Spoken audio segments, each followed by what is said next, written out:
die alone.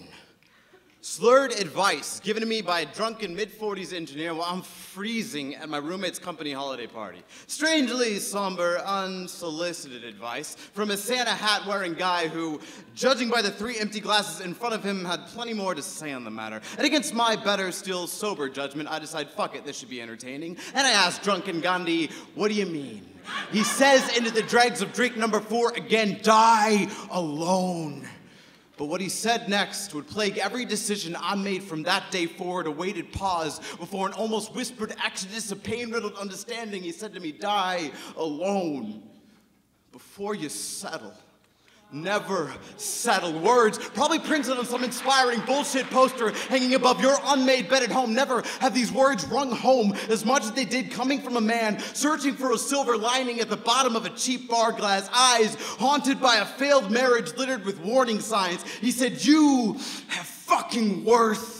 But if you let someone else define the amount of it, you will always be a glass of half-empty, shitty whiskey, waiting like some accessory on The Price is Right for someone to guess what that worth might be. He said, you'll always be running, chasing some version of the future you can see coming but can't quite reach, because he stopped to rest in a city called, well, at least I'm not alone anymore, and decided that it didn't quite fit for shit, but it'll do. You settled.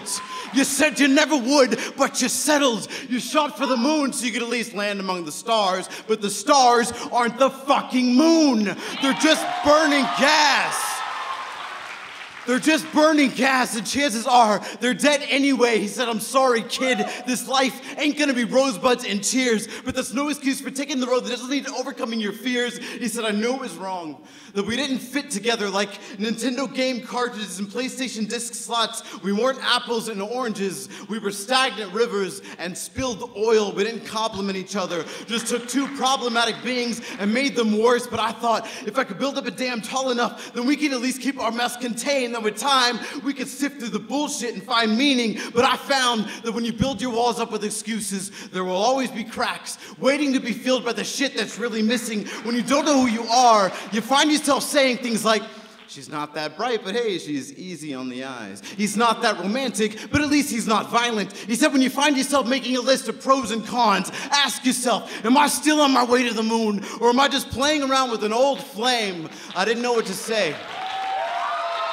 To take back the hundreds of times he must have asked himself, who am I to want more than this? Or he just said, I'm sorry. Love can be a tragedy. He said she was never trying to hurt me. She was simply being who she could be around me. I hurt myself by thinking that if I commit to a script with an actress I knew didn't fit, that the ending would somehow be different. Kid, you only get one shot at this. And I know I may seem like a drunken mess, but I know the difference between good enough and true happiness. Don't wait for a divorce to teach you this.